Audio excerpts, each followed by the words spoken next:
explores the concept of non-disruptive creation as a vital evolution of capitalism that aligns economic growth with social responsibility. Historically, business models prioritized shareholder profit above all else, often treating social good as a secondary expense rather than a core objective.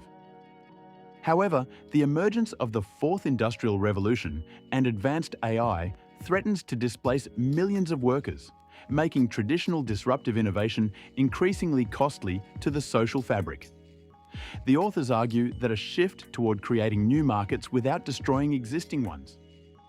So what if I told you that we could tackle two of the biggest crises of our time with a single, powerful idea? We're talking about the growing demand for a more responsible capitalism and the very real threat of mass job loss from automation. Today, we're going to dig into a concept that just might flip a 50-year-old business philosophy on its head and carve out a whole new path forward. For the last half a century, this quote from economist Milton Friedman has been the gospel. It's the bedrock of modern business. You see, his idea of shareholder primacy was simple and honestly incredibly effective. A company's one and only job is to make money for its owners. And any social good? Well, that was just a nice side effect, if it happened at all. But here's the thing. That core belief is now being challenged, big time. And it's creating this massive tug of war right at the heart of capitalism. The world is kind of waking up and realizing that a single-minded chase for profit can have some pretty serious downsides. People, and you see this especially with younger generations, are getting a lot louder. They're demanding that corporations be more than just money-making machines. So this really brings us to a showdown between two competing models. You've got the old guard on one side, shareholder primacy, where profit is king, no questions asked. And on the other, this rising challenger, stakeholder capitalism. This idea says, hey, hold on a second. Businesses have a responsibility to everyone they affect, their employees, their communities, and yeah, even the planet. And if that tension wasn't enough, it's about to get supercharged by a second, enormous challenge. What you might call the coming jobs wave of the Fourth Industrial Revolution. You know, we often think of the Industrial Revolution as this one big thing that happened a long time ago. But really, it's been a series of massive shifts. We went from steam power to the assembly line and electricity, then to computers. But what's happening right now, this fourth revolution with AI and robotics, this is on a whole other level. And here's the paradox, the real double-edged sword. This new revolution, it promises amazing leaps in productivity, making things cheaper and more efficient. Sounds great, right? But it does that by replacing human workers at a pace we have never, ever seen before. So you have to ask, what good are cheaper TVs and cars if millions of people don't have a job to earn the money to buy them? And let's get real about the numbers here because they're staggering. Globally, smart machines are on track to wipe out 20 million manufacturing jobs in just the next 10 years. And this isn't some problem happening way over on the other side of the world. Right here in the US, a quarter of the entire American workforce, that's 36 million jobs, are at high risk of being automated away. Look, this isn't some sci-fi future. It's already here. Just take General Motors. Between 1998 and 2018, their sales went down, but only by about 12%. Now look at their workforce. It absolutely plummeted by 71%. Technology let them keep building cars with hundreds of thousands fewer people. And if you're sitting there thinking, well, I don't work in a factory, so I'm safe, think again. AI and automation are coming for high-end, white-collar jobs too.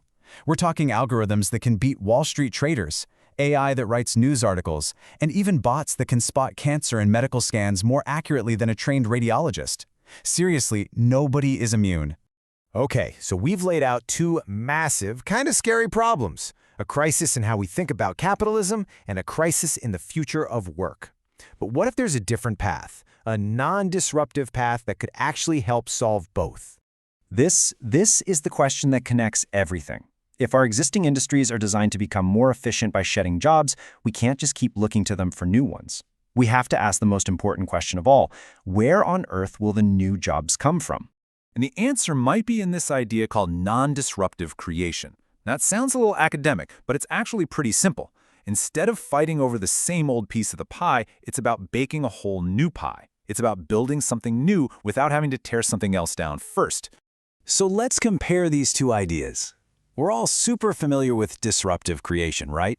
Think self-driving trucks. It's an amazing technology, sure, and it'll create jobs for engineers, but it's also going to displace millions of truck drivers. That's disruption. But non-disruptive creation is different. Think about the entire microfinance industry. It didn't replace big banks. It created a totally new market serving people the big banks ignored. Or think about life coaching or the video game industry. These are huge economies built from scratch, creating millions of jobs that just didn't exist before. And this right here is where it all clicks into place. Let's see how this one simple idea can be the answer to both of those giant crises we talked about.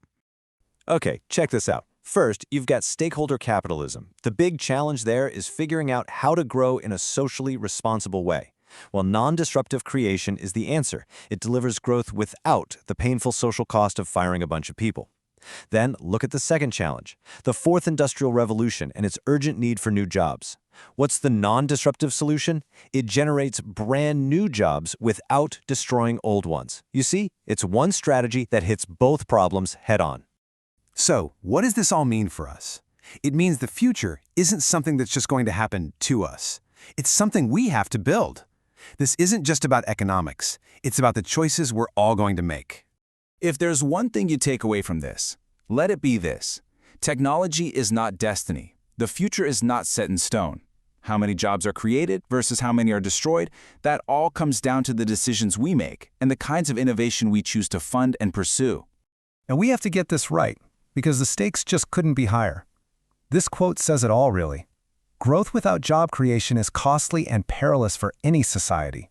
Chasing growth while leaving people behind isn't just a bad idea, it's genuinely dangerous.